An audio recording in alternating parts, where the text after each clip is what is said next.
मज़हर अब्बास साहब, जंगबंदी हमने पहले भी देखा कि बड़ी दफ़ा अनाउंस की गई, अमल दरामद इसराइल की तरफ से नहीं होता, जारियत जारी रहती है। इस वक्त जहाँ पर सिचुएशन है, ख़ासकर इस ये जो अंडरस्टैंडिंग है इसकी हसासियत को देखते हुए आप क्या समझते हैं, क्या अमेरिका इसराइल को रोक लेगा? मेरा ख्याल है डोनाल्ड ट्रंप का जो बयान है और वो ऐसे बयानात आते रहेंगे, अगर 60 रोज़ तक वो खामोश रहें तो मेरा ख्याल है चीज़ें बहुत आगे बढ़ जाएंगी। मुतासर कर सकते हैं तमाम तर मामले को या नहीं?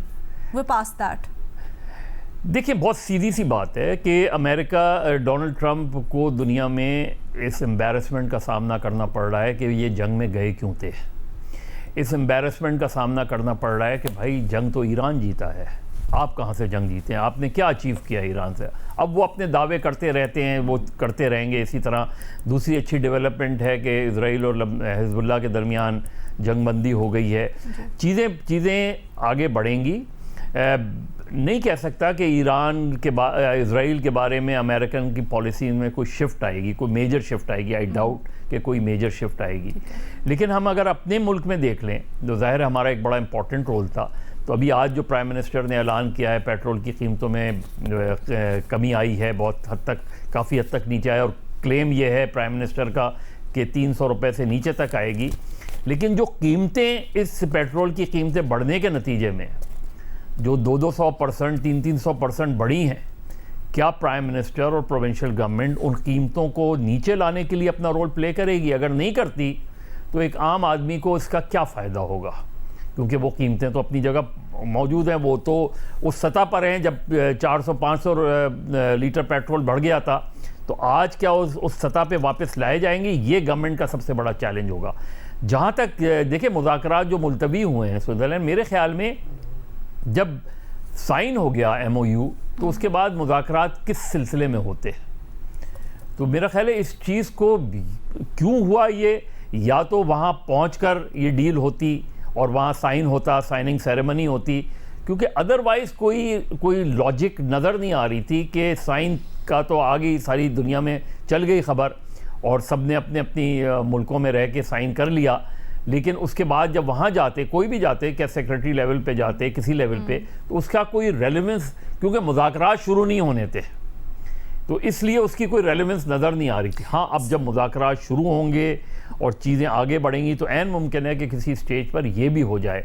इम्पॉर्टेंट ये है कि जो डोनाल्ड ट्रंप कह रहे हैं एक पाई भी नहीं मिलेगी, तो मुझे लग ये रहा है कि ट्रंप का जो रिएक्शन है गालिबन, वो जो कल ईरान के रहबर का बयान आया है जी, ये मुझे लगता है कि ये शायद उसके रद्द-ए-अमल के तौर पे आया है, जिसमें उन्होंने ये कहा कि वो तो नहीं चाहते थे इस तरह की चीज़ें, लेकिन ईरान के सदर और जो मजलिस के कहने पर उन्होंने ये साइन किया है। तो गालिबन उसकी शायद, लेकिन ये सब चीज़ें चलती रहती हैं। अहम चीज़ ये कि MOU साइन हुआ है, अहम चीज़ ये कि मुज़ाकरात अपनी जगह इंटैक्ट हैं, अहम चीज़ ये कि जंगबंदी जो है इंटैक्ट है। अच्छी बात यह है कि इजराइल और हिजबुल्लाह के दरमियान जंगबंदी हो गई है, तो पॉजिटिव खबरें बहुत ज़्यादा हैं। बाकी स्टेटमेंट की हद तक ये आता रहेगा, ये ऊपर नीच होती रहेगी, लेकिन मेरा ख्याल है हम और दुनिया एक पॉजिटिव डायरेक्शन में जा रही है। होपफुली ये कंटिन्यू रहे। अच्छा, वैसे ये जो मुज़ाकरात मुलतवी होने का या फिर मुज़ाकरात करने की रेलेवेंस जो आप कह रहे हैं सर, मेरी इसके ऊपर अंडरस्टैंडिंग ये है, और हमारे तज्ज़ियाकार इसके ऊपर हमें बेहतर गाइड कर सकते हैं। 2-3 इश्यूज़ हैं। एक तो ये फ्रेमवर्क है, ये इत्तफाक हुआ है, और फिर बाकी जो बातें हैं टेक्निकल, उनके ऊपर तो अभी मुज़ाकरात होने हैं और वो देखा जाएगा कि किस तरह से आगे बढ़ते हैं। तो मुज़ाकरात की रेलेवेंस ये है, और क्यों मुलतवी हुए हैं इसके ऊपर मुख्तलिफ स्टोरीज़ आ रही हैं, जिसमें से एक सिक्योरिटी कंसर्न भी बताया जा रहा है कि स्विट्ज़रलैंड शायद ईरान के लिए बहुत साजगार ना होता सिक्योरिटी वाइज। दीगर चीज़ें भी हैं, निटी ग्रिटी, जैसे लिबनान का पॉइंट, क्योंकि ये जहाँ हो रहे थे ना, वो कतर के अंडर था, जहाँ जिस जगह पे, जिस जजीरे पे ये मुज़ाकरात होने थे, मुज़ाकरात क्या जो भी साइनिंग होनी थी, क्योंकि साइनिंग ऑलरेडी हो गई थी। मैं तो ये कह रहा हूँ ना कि उसके बाद वहाँ जाने की कोई रेलेवेंस बज़ाहिर नहीं लग रही थी। सर, वो एक अंडरस्टैंडिंग है ना जिसके ऊपर साइन हुआ, एक फ्रेमवर्क है जिसने ये बुनियादी TORs तय कर दिए हैं कि आगे क्या होगा। मुज़ाकरात आज नहीं होने थे, इसलिए एजाज साहब इसमें कंट्रीब्यूट करना चाह रहे हैं। आई एम रियली सॉरी भट्टी साहब, इसको जरा क्लैरिफाई कर लेते ताकि आप भी बेहतर इसके ऊपर तज्जिया तबसरा कर सके।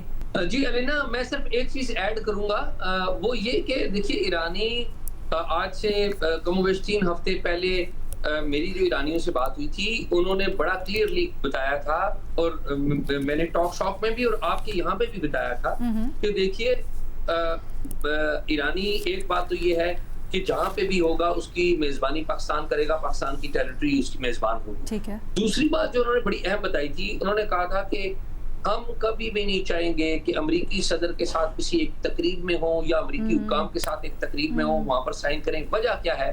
वो वजह ये कहते हैं कि मौजूदा जो अमेरिका के सदर हैं, उन्होंने और इनकी इंतजामिया ने हमारे रूहानी पेशवा को टारगेट किया है। वो कहते हैं कि हमारे रूहानी पेशवा को शहीद किया है, और फिर उसके ऊपर ब्रैगिंग की है और कहा है कि हमने ये किया है। तो हम किसी ऐसे शख्स के साथ या ऐसी इंतजामिया के साथ तस्वीरें नहीं बनवाना चाहेंगे देखना नहीं जिन्होंने चाहते। हमारे रूहानी पेशवा को कत्ल किया है। और हम तो ये भी नहीं चाहते कि कैमरे के सामने हम इनके साथ हाथ भी मिलाएं।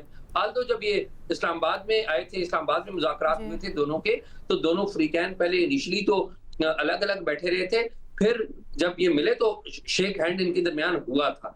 एक और आखिरी बात कि देखिए, हम तो सिर्फ लेबनान का पार्ट डिस्कस कर रहे हैं ना लेना, ये बहुत वास्ट है। मेरे ख्याल में ये जो सारा मामला है ना, एक नया वस्ती मिडिल ईस्ट जो है, वो एक नया मिडिल ईस्ट आ चुका है।